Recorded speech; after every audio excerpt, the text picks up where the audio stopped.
हाँ Freddy. Sir बच्चा टोकरी में है सर। अरे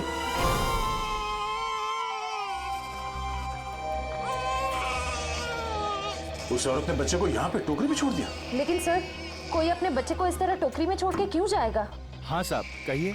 ये बच्चा यहाँ इस टोकरी में कैसे आया? बच्चा? हाँ सर मुझे नहीं पता, मैं तो अपनी दुकान लगा रहा था, फल लेने गया था। इसका मतलब है मरने से पहले इस औरत ने इस बच्चे को यहाँ टोकरी में रखा। हमें उस मरी हुई औरत का पता लगाना है और ये बच्चा। इस बच्चे को हम अपने साथ लेके चलते हैं। इस बच्चे का ख्याल रखना हमारा फर्ज है। पहले ये पता करते हैं कि इस बच्चे के परिवार में है कौन। सर उस औरत के बैकग्राउंड के बारे में तो कुछ पता नहीं चला, पर डॉक्टर सालुंके ने कुछ जरूरी बात पता लगा ली है। वो क्या? इस औरत का और उस बच्चे का खून का कोई रिश्ता नहीं। क्या? इस बच्चे का और उस औरत का डीएनए मैच नहीं हो रहा है? जी सर। इसका एक ही मतलब हो सकता है दया, उस औरत ने इस बच्चे को चुरा लिया और फिर वो भाग रही थी। हो सकता है सर। काम करना पड़ेगा, मिसिंग पर्सन ब्यूरो से पता लगाना पड़ेगा कि क्या किसी ने बच्चा गायब होने की रिपोर्ट दर्ज करवाई है क्या। और डॉक्टर सालुंके का इस बच्चे की माँ के बारे में भी कुछ कहना है सर। क्या? इस औरत ने जो सैंडल पहने हुए थे, उस सैंडल के नीचे के हिस्से की तरफ हमें खून के कुछ अंश मिले। उस खून का डीएनए करने से पता चला कि उस खून का डीएनए और उस बच्चे के खून का डीएनए आपस में मैच होते हैं।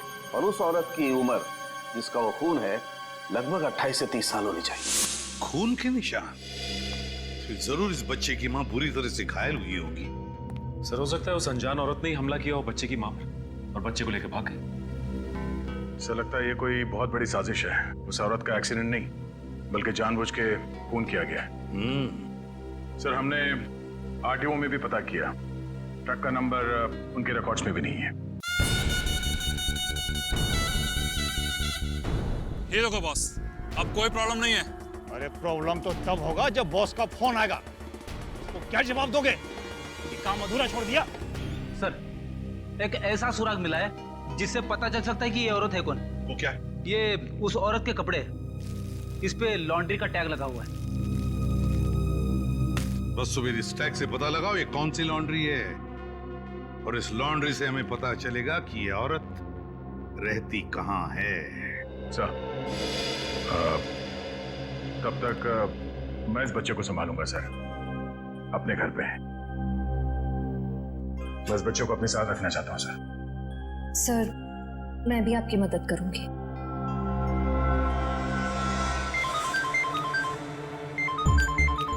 उसी का फोन है। सलाम बॉस। मुझे वो बच्चा किसी भी हालत में जिंदा चाहिए, किसी भी हालत में, समझ गए तुम? जी बॉस।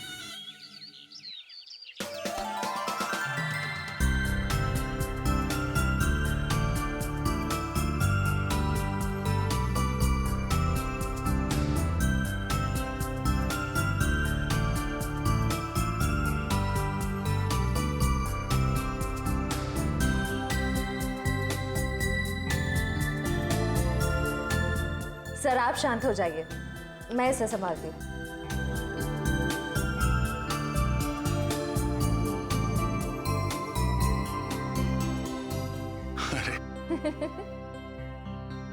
इतनी बात मेरी समझ में नहीं आई। ये बड़े से बड़े मुजरिम को मैं आराम से निपट सकता हूं, पर छोटे बच्चे को संभालना जरा मुश्किल काम है ना। सर एक बात कहूं, आप कुछ भी कर सकते हैं, आपके लिए कोई काम मुश्किल नहीं है। बड़े बड़े गुनहगारों से निपट सकते हैं, छोटे बच्चों को संभाल सकते हैं। बस जरूरत है तो अपने अंदर छुपे हुए दया को बाहर निकालने की, जिसका दिल मोम जैसा है, जो सबकी कदर करते हैं, जो प्यार करना भी जानते हैं।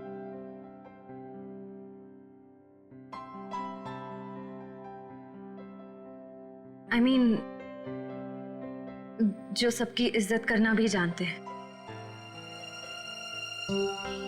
अब चिंता करने की कोई जरूरत नहीं है सर, मैं आ गया हूं। अरे फिर तुम, क्या बात है? आओ। सर हाँ?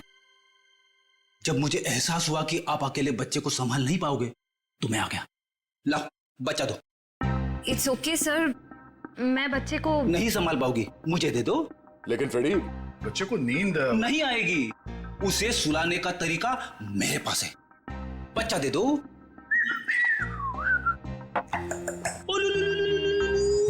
अला ला ला ला।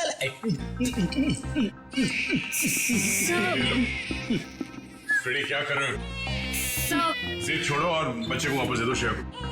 सर प्लीज मैं संभाल लूंगी। कोई प्रॉब्लम नहीं है सर, बच्चे को चुप कराने का फॉर्मूला मेरे पास है। श्रेया, टीवी का रिमोट देना। अब देखना सर, ये कार्टून चैनल देख के बच्चा कैसा खुश होता है। कौन से नंबर पे?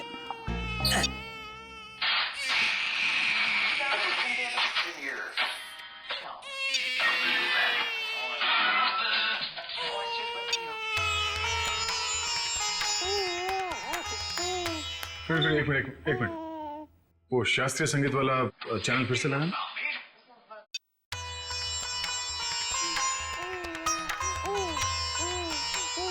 सुरों की काफी समझ है इसे। हाँ सर, बड़ा होके बड़ा संगीतकार बनेगा। सब हो रही दुकान।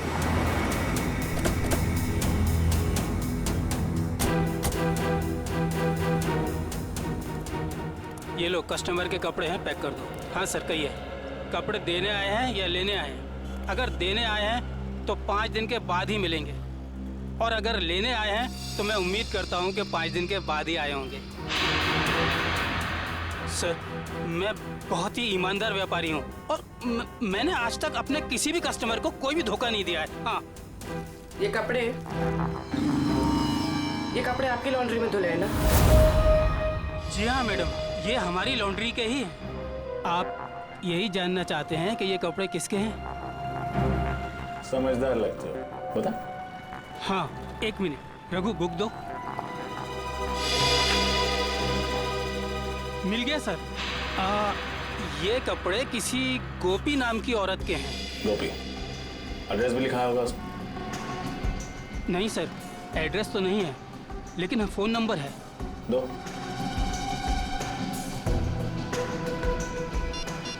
साहब, मुझे तो पहले से शक था जब वो लड़की यहाँ कपड़े डालने आई थी। ऐसा क्या किया था उसने? मैडम, मैंने बोला 5 दिन बाद कपड़े लेके जाना। वो बोली मैं 2 दिन में आऊंगी। मैंने कहा नहीं मिलेंगे, तो मुझसे गुस्सा करने लगी। बोली तुम्हें धोबी घाट पर ले आकर उल्टा लटका दूंगी, और किसी के साथ मोटरसाइकिल में बैठकर चली गई। उस मोटरसाइकिल वाले का चेहरा देखा था तुमने? साहब, उस समय शाम हो चुकी थी और वो रोड के उस पार खड़ा हुआ था, तो मैं ध्यान नहीं दे पाया साहब। इस मोबाइल नंबर के जरिए हम उस मोटरसाइकिल वाले तक पहुंच जाएंगे। चुप रहो, समझे? तो एक बार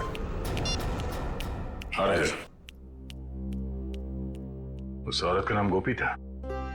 वेरी गुड। उसके मोबाइल नंबर से उसका घर का पता निकालो। इस केस में इस औरत की पूरी जानकारी चाहिए हमें, ठीक है? रजत, मैं तुम्हें बाद में फोन करता हूं।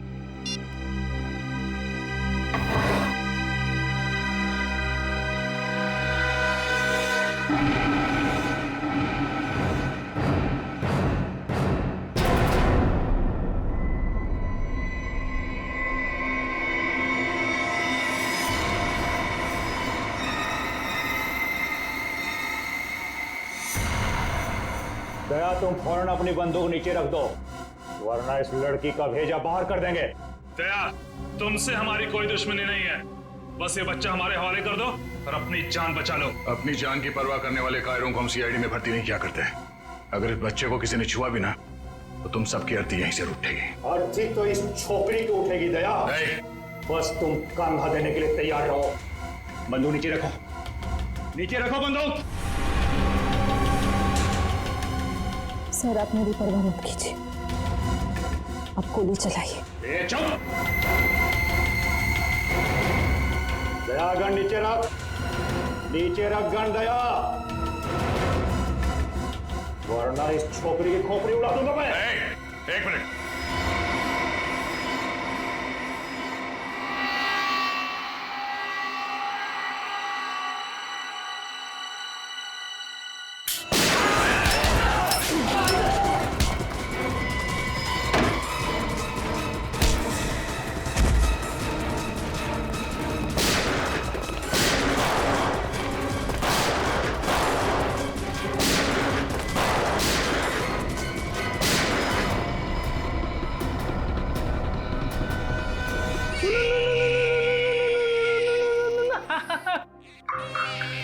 बेटा। इतना छोटा सा मासूम बच्चा किसी का क्या बिगाड़ सकता है? ये तो कोई राक्षस ही है जो ऐसे मासूम बच्चे पर हमला करने को देखता है। सर उस गुंडे का क्रिमिनल रिकॉर्ड मिल गया। क्या नाम है उसका? उसका नाम शमी है और उस पे कॉन्ट्रैक्ट किलिंग और किडनैपिंग के 3 केसेस चल रहे हैं। कॉन्ट्रैक्ट किलिंग और किडनैपिंग? लेकिन ये सिर्फ कॉन्ट्रैक्ट किलिंग का केस नहीं है, ये कुछ और ही चक्कर है, कोई बड़ी साजिश है ये। सर मोबाइल कंपनी ने गोपी का जो एड्रेस दिया था वो गलत है सर। गलत है? हाँ सर। मतलब सर ये सब पहले से प्लान था?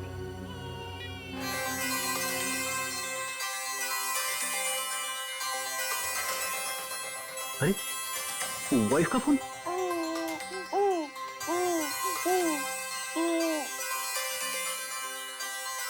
कैसी लगी ट्यूब?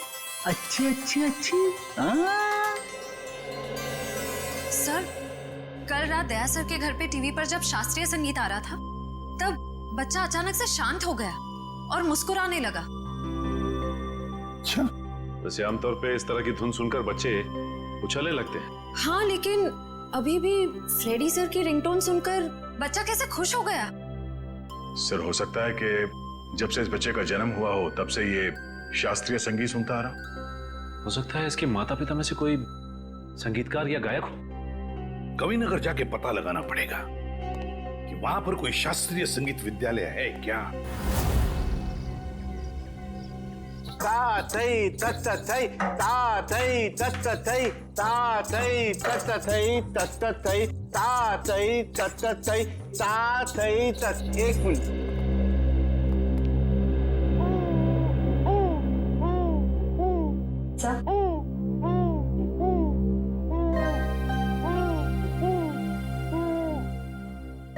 लगता है सही जगह पे हैं। नमस्ते। नमस्ते। अरे वाह, ये बच्चा तो बड़ा कोमल है। इसके पैर में कला भी नजर आती है, लेकिन नृत्य सीखने के लिए ये उम्र बहुत छोटी है। मास्टर जी, हम यहाँ बच्चे को नृत्य सिखाने के लिए नहीं लाए हैं। तो फिर इस नन्ही सी जान को आप यहाँ क्यों ले आए? हम लोग सीआईडी से हैं और एक केस के सिलसिले में आपसे कुछ पूछताछ करने आए हैं। ओह जी, पूछिए। जरा इस बच्चे को देखिए। आप पहचानते हैं इसे? देखा आपने इसे? जी नहीं, इस बच्चे को कभी देखा नहीं मैंने। आपने इस औरत को देखा है? अरे ये तो हमारे बगल वाली डे केयर सेंटर में काम करती है। Baby day care centre?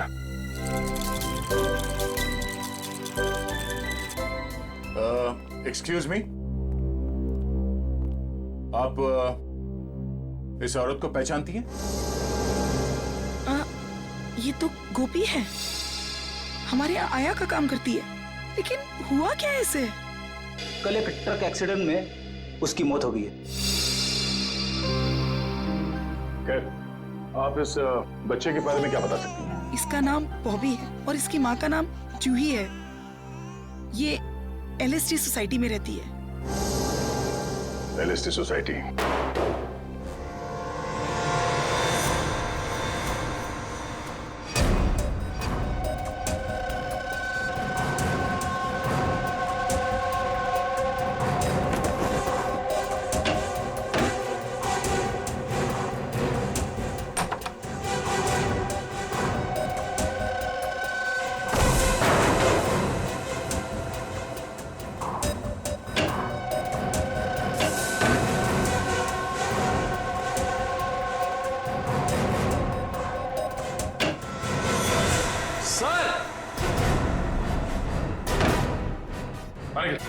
Sir ये देखिए, बॉबी की माँ जूही को ही मार दिया।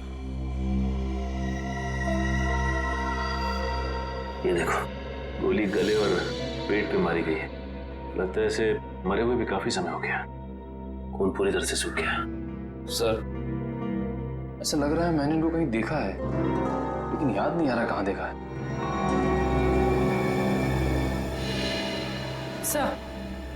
सर वो देखिए,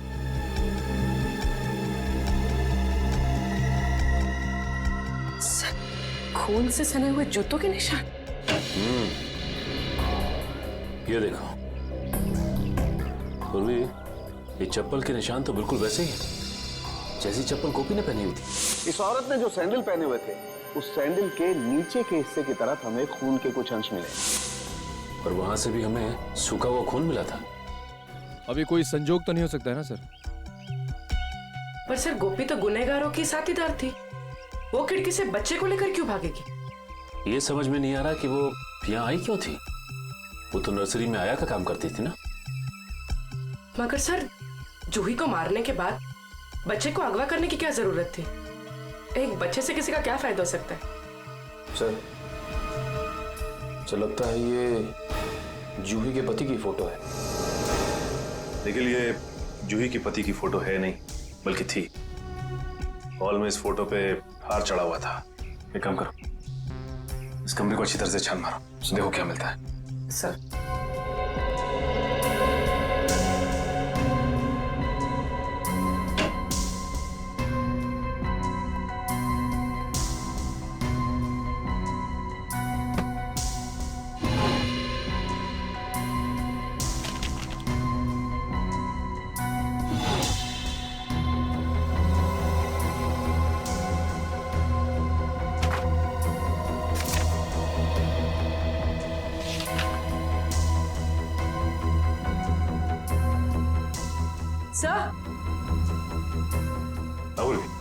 सही देखिए। तो जूही एक एक्ट्रेस थी, इसीलिए उसने अपना पोर्टफोलियोज बनाया था। याद आया सर, मैंने इनको एक पंजाबी फिल्म में देखा था, उसमें हीरोइन थी। अच्छा? हाँ सर। इस घर का लिव एंड लीज एग्रीमेंट मिला है सर। सर ये वोटर आईडी है सर, इसमें इनका नाम जूही नहीं बल्कि असली नाम शीतल है सर। और ये जीवन शांति आश्रम का रिसीप्ट भी है सर। तो ये बात है, ये जूही उर्फ शीतल 5 सालों तक एक आश्रम में रह रही थी और 1 साल पहले ही आश्रम से बाहर आई है। मगर सर एक फिल्म की हीरोइन 5 साल तक आश्रम में क्यों रहेगी? ये देखो, शीतल के पिता रविकांत का नाम लिखा हुआ है इस कार्ड पे। सर ये रहा डॉक्टर रविकांत का घर, बहुत बड़े साइंटिस्ट हैं वो।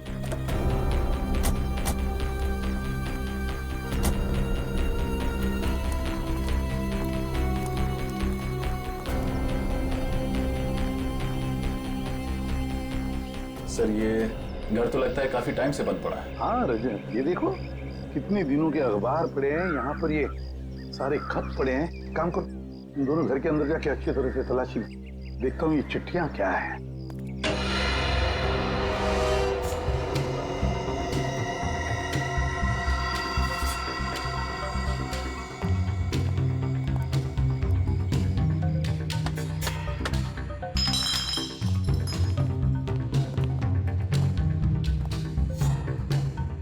उससे पहले ही यहाँ कोई आ चुका है, शायद कुछ ढूंढने। देखो कुछ हाथ लगता है क्या? सर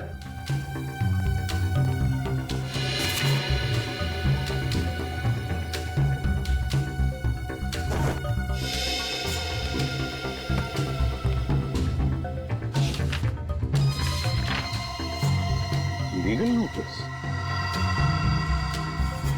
अरे सुनिए सुनिए, देखिए मैं सीआईडी से हूँ।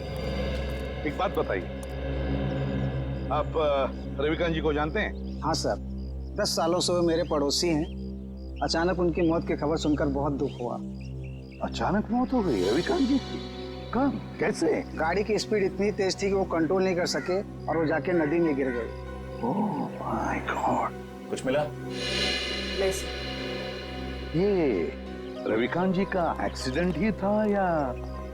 एक्सीडेंट ही था सर। ठीक है, थैंक यू वेरी मच, आप जा सकते हैं। नोटिस कैसी?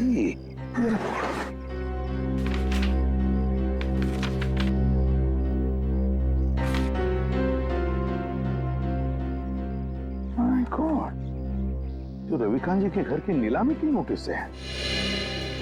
सर इतनी जल्दी ही नोटिस? पिछले महीने तो रविकांत जी की मौत हुई थी। तो पूर्वी पिछले महीने रविकांत जी की मौत होगी, उसके बाद में उनकी बेटी शीतल की मौत। ये कोई कोइंसिडेंस नहीं हो सकता, कोई इत्तेफाक नहीं है, ये कुछ और ही चक्कर है। कुछ ना कुछ तो गड़बड़ जरूर है। और फिर अब शीतल के बच्चे की भी जान को खतरा है।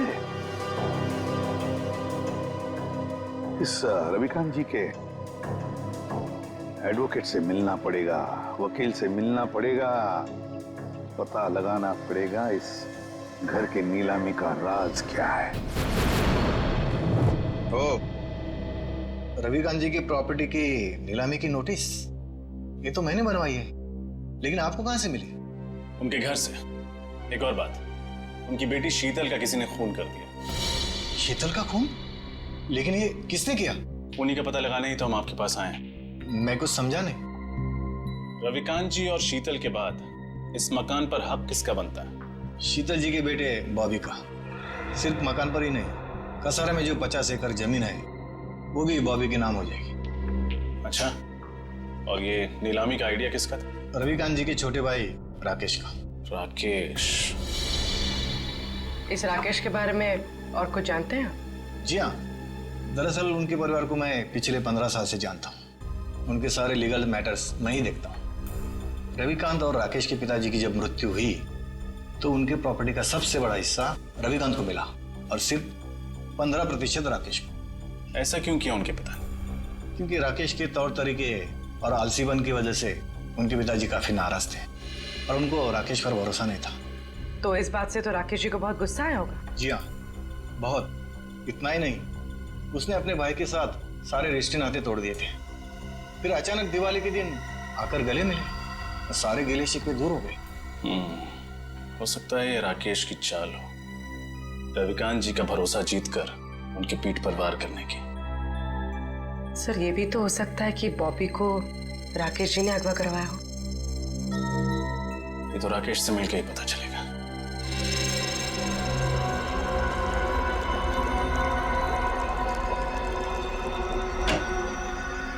Excuse me.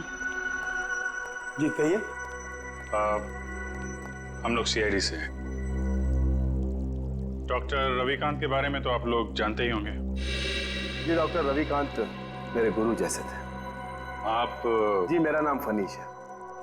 इस लैब में जो भी रिसर्चेज होती हैं उन्हें मैं फाइनेंस करता हूँ। मिस्टर फनीश, हम डॉक्टर रविकांत की मौत के बारे में आप लोगों से कुछ पूछताछ करने आए हैं। उनकी मौत से तो हम सबको बहुत बड़ा सदमा पहुंचा है सर। न केवल इस लैब का बल्कि हमारे देश का भी बहुत बड़ा नुकसान हुआ है। लेकिन वो कहते हैं ना कि नसीब के आगे किसी का बस नहीं चलता। ऐसा लगता है कि उनकी मौत से किसी और का नसीब जरूर जग गया है। मैं कुछ समझा नहीं। हमें शक है कि उनकी कार का एक्सीडेंट हुआ नहीं है बल्कि करवाया गया है। यानी किसी ने उनका मर्डर किया? शायद। वैसे किस चीज पे रिसर्च कर रहे थे डॉक्टर रविकांत? इसके बारे में तो उन्होंने कभी किसी को कुछ नहीं बताया। वो एक टॉप सीक्रेट रिसर्च कर रहे थे, इसीलिए उसका जिक्र उन्होंने कभी किसी को नहीं किया। सर, वो कुछ डरे डरे से रहते थे। क्यों? किससे? इसके बारे में उन्होंने किसी को बताया नहीं, लेकिन वो अपने जो रिसर्च के पेपर्स है ना, वो अपने केबिन के लॉकर में रखते थे और तकरीबन हर रोज वो लॉकर का पासवर्ड चेंज करते थे। पता नहीं क्यों। लगता है ये रिसर्च की वजह से ही उनका खून किया गया है। उनका केबिन दिखाइए जरा।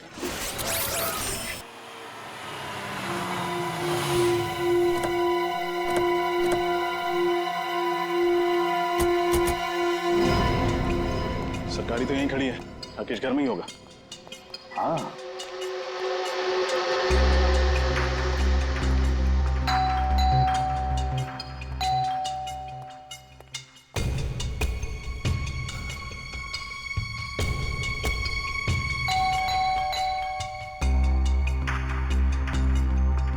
तो लगता है घर में कोई नहीं है, कोई दरवाजा नहीं खोल रहा है। घर में कोई तो है, आवाजें आ रही हैं। खोल दो दरवाजा।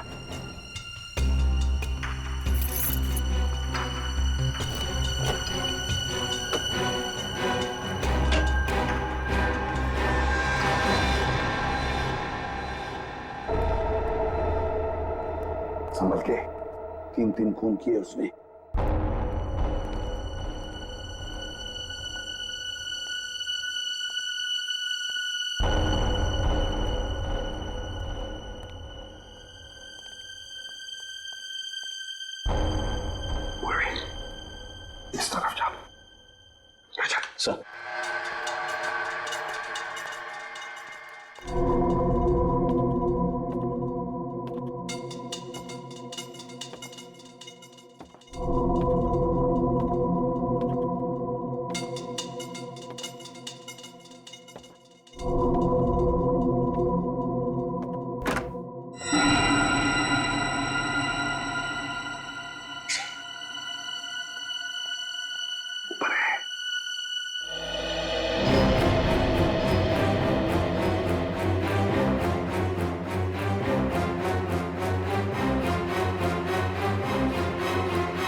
CID.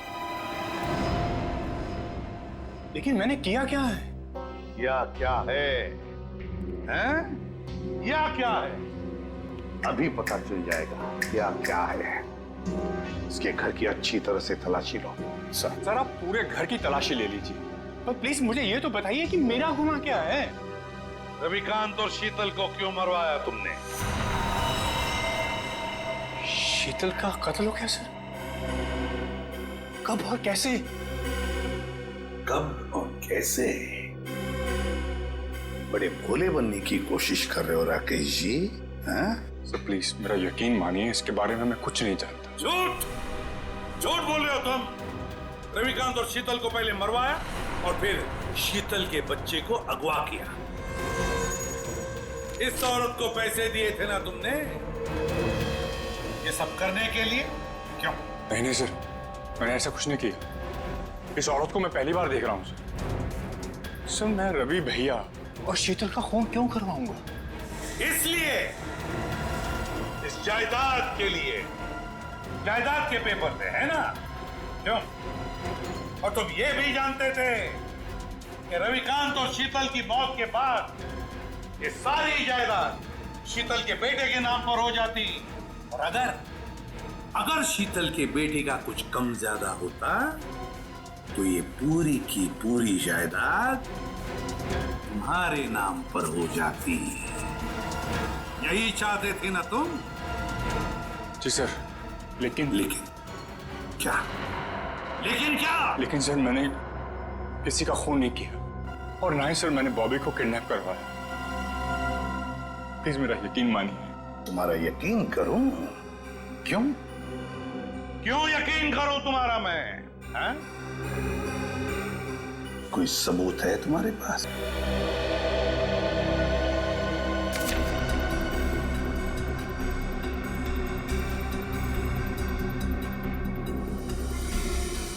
Ravikant charity foundation 50 lakh रुपए। जी सर, जायदाद में जितना भी मेरा हिस्सा था उस सबको बेचकर सारे रुपए में रवि भैया की चैरिटी में डालने वाला था। सर भगवान का दिया हुआ मेरे पास सब कुछ है। पैसों के लिए मैं अपने भैया का खून क्यों करवाऊंगा? सर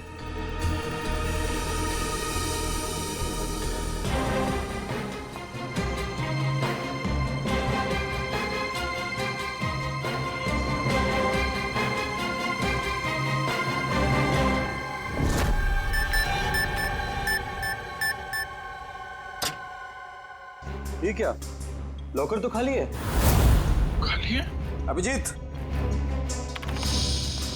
ये देखो अभिजीत, ये रिसर्च पेपर्स हैं, जला दिए गए हैं। वही पेपर है ना? हाँ सर, ये तो वही रिसर्च पेपर्स हैं जिन पर डॉक्टर रविकांत रिसर्च कर रहे थे, पर उन्होंने ये जलाए क्यों? शायद उन्हें डर होगा कि ये रिसर्च के पेपर किसी गलत हाथों में ना पड़ जाए। पंकज, मिला कोई? नहीं सर, सारी फाइल्स डिलीटेड है। एक फाइल है, इसको मैं खोलने की कोशिश कर रहा हूँ सर। एक सेकंड। सर खुल गई। क्या है इसमें? पता नहीं, साइंस के आई थिंक कोई फॉर्मूलाज है, मेरे तो कुछ समझ में नहीं आ रहा है। मैं देखता हूँ।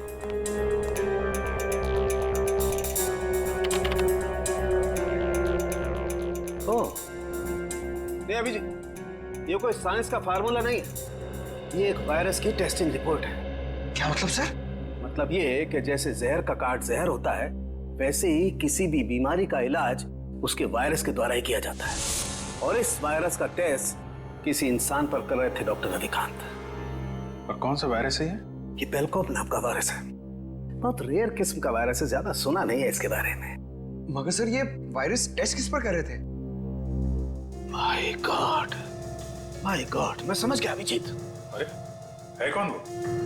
अभी नहीं, 1 घंटे के बाद मैं तुम्हें ब्यूरो में मिलता हूँ, कंफर्म कर लूं फिर बताता हूँ। सचिन, पता चला डॉक्टर रविकांत लैब में क्या बना रहा था? नहीं सर, अब तक तो कुछ नहीं पता चला। सालू के साहब कह के गए हैं कि 1 घंटे में वापस आता हूँ फिर। बस पता चल गया, मैंने गुत्थी सुलझा ली। यार तू फिर बता ना सालू के। बॉस, उस रिसर्च लैब में हमने जिस पेशेंट की रिपोर्ट देखी थी उसमें पोलकोप नाम का वायरस था। ये कौन सा वायरस है? वही तो पता लगाना है, लेकिन एक टेंशन है बॉस। किस बात की टेंशन? बॉस मैंने जब पता लगाया तो पता लगा कि पोलकोप नाम का वायरस तो है ही नहीं। अरे तो फिर सालू के साहब उस मरीज के शरीर में ये वायरस आया कहाँ से? वही तो बॉस, मैंने जब उस बच्चे का ब्लड टेस्ट किया दोबारा से तो पता ये चला कि उसे हिस्लेक्सिया नाम की बीमारी है, सांस लेने की बीमारी, जिसका कहीं कोई इलाज नहीं है। लेकिन जब मैंने बच्चे का ब्लड टेस्ट किया तो पता ये चला कि हिस्लेक्सिया का असर उसके शरीर में, उसके खून में धीरे धीरे कम हो रहा है। वो कैसे? वही तो प्रॉब्लम है बॉस। जब मैंने बच्चे का ब्लड टेस्ट दोबारा से किया तो पता लगा कि उसके शरीर में अलग अलग किस्म के वायरस हैं, जिसकी वजह से हिस्लेक्सिया का असर उसके खून में धीरे धीरे कम हो रहा है। और इन्हीं वायरस में से पोलकोप वायरस भी है। मतलब वो टेस्ट रिपोर्ट बच्चे की थी? हाँ बिल्कुल। मतलब ये जो कुछ भी हुआ है इस पोलकोप वायरस की वजह से ही हुआ है। कोई तो है जो इस पोलकोप वायरस पर कब्जा करना चाहता है। हाँ सर, डॉक्टर रविकांत ने वायरस के सारे सैंपल और रिसर्च के सारे मटेरियल तबाह कर दिया, बर्बाद कर दिया सर। अब ये वायरस सिर्फ बच्चे के अंदर है। एसीपी साहब का फोन। Hello sir. क्या बच्चे के शरीर में वायरस इंजेक्ट किया गया? सर लगता है इसीलिए उसका टेम्परेचर उतरने रहा है, उसे बुखार है सर। हाँ सर, हम लोग वहीं जा रहे थे। ठीक है सर, ओके चलो।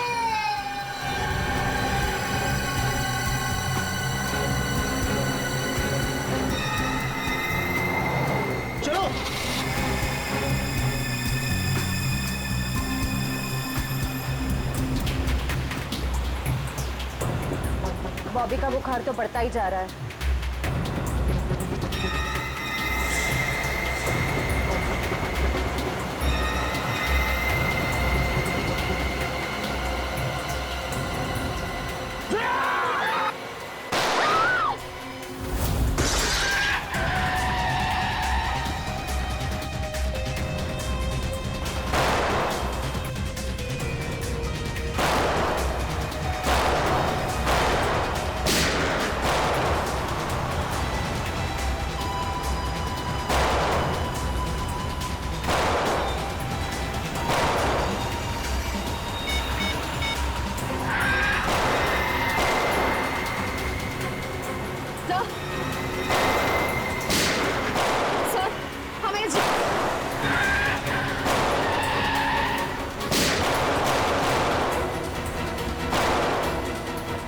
तुम ठीक हो?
गोली खत्म हुई श्रेया। तेरा खेल खत्म हो गया, चल कर नीचे रख। लड़की को दे, मेरे को दे, बच्चा मेरे को दे।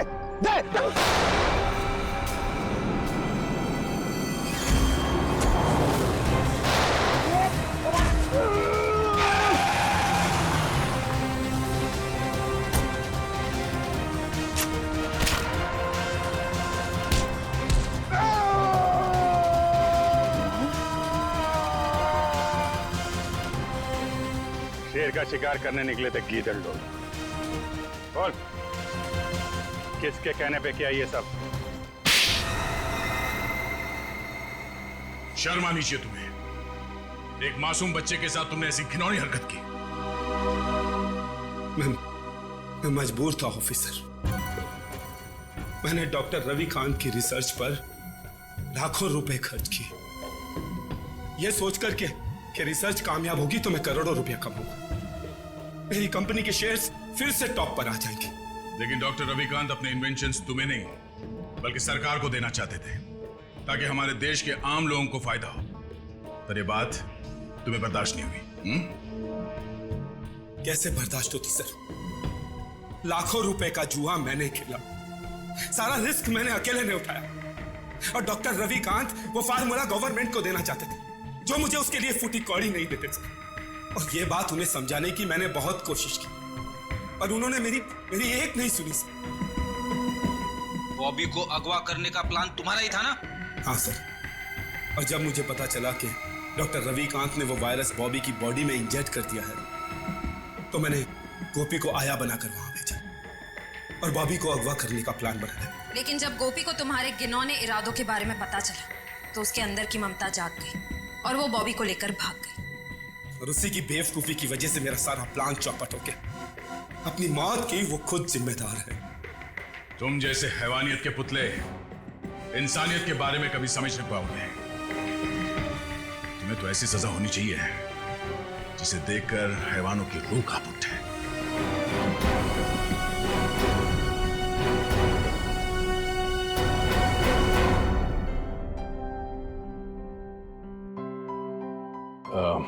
सर, हमें इस बच्चे के भविष्य के लिए कुछ करना चाहिए। हाँ, इसके भविष्य का पूरा बंदोबस्त करके रखा है।